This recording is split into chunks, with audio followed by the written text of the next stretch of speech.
কিন্তু কথা হচ্ছে যে সবকিছু শেষে লক্ষ্য করে দেখুন, একটা প্রাক্তন মুখ্যমন্ত্রী সামান্য একটা ফ্ল্যাটে সাধারণ জীবনযাত্রা নির্বাহ করে কিভাবে আজ আমাদের ছেড়ে চলে গেলেন। এই উদাহরণগুলো কিন্তু বাংলাকে গর্বিত করে। বাংলার রাজনৈতিক যে প্রেক্ষাপট, সেই রাজনৈতিক প্রেক্ষাপট একটা উজ্জ্বল জ্যোতিষ্কের মতন এগুলো কিন্তু বিরাজ করে। আজকে যখন বাংলায় দুর্নীতি আর রাজনীতি একে অপরের পরিপূরক হয়ে গেছে, তখন নিঃসন্দেহে একথা বলা যেতে পারে যে ভবিষ্যৎ প্রজন্ম এবং ভবিষ্যতের রাজনৈতিক ব্যক্তিরাও বুদ্ধ অন্তত এই চরিত্রটা তারা যদি গ্রহণ করতে পারে, রপ্ত করতে পারে, বাংলা বাঁচবে বলে মনে করি। রাজনীতি বিরোধিতা থাকবে, প্রতিবাদ থাকবে, সবকিছু মানব, তাহলে বিরোধিতা কিসের জন্য?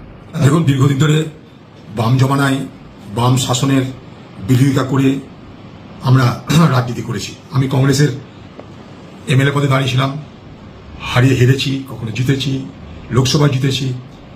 তো স্বাভাবিকভাবেই প্রতি মুহূর্তে বাম ঘরানার রাজনীতির বিরোধিতা করেই আমাকে এগোতে হয়েছে। বিরোধিতা করা মানে সেখানে সংঘাত, সেখানে প্রতিবাদ, সেখানটাই সমালোচনা করেছি।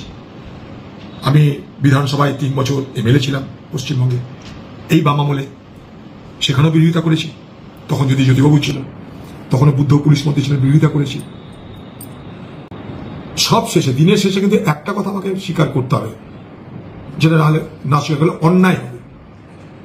সেটা হচ্ছে এই একটা রাজনৈতিক ব্যক্তি যে তার গোটা রাজনৈতিক জীবনে কখনো সততা থেকে বিচ্যুত হননি, তার রাজনৈতিক নিষ্ঠা থেকে সরে আসেননি, তার আদর্শ থেকে তিনি কখনো পিছপা হননি, এবং যে ব্যক্তির বিরুদ্ধে কখনো কোনো দুর্নীতি, স্বজন পোষণ করার কোনো অভিযোগ আজ পর্যন্ত বাংলাকেও করতে পারেনি। তার ভাবনার সঙ্গে আমাদের মিল থাকতে পারে, না থাকতে পারে। একটা সময় সিঙ্গুর নন্দীগ্রাম নিয়ে তার বিরোধিতা করেছি, পরে আবার মনে করেছি যে সিঙ্গুরে বিরোধিতা না করলে মনে হয় ভালো হতো, এটাও মনে হয়েছে। শেষ আমার সঙ্গে 2016 সালে পার্ক সার্কাস ময়দানে দেখা হয়েছিল। আমি ছিলাম, বুদ্ধও ছিলেন, রাহুল গান্ধী ছিলেন। অনেক সংঘাত তার সঙ্গে থাকা সত্ত্বেও তার এই ব্যক্তিত্ব, তার নিষ্ঠা, তার সততা, আদর্শের প্রতি তার অগাধ আস্থা, এগুলো কিন্তু সকলকে প্রভাবিত করে। তার পরিবারের প্রতি আমার সমবেদনা।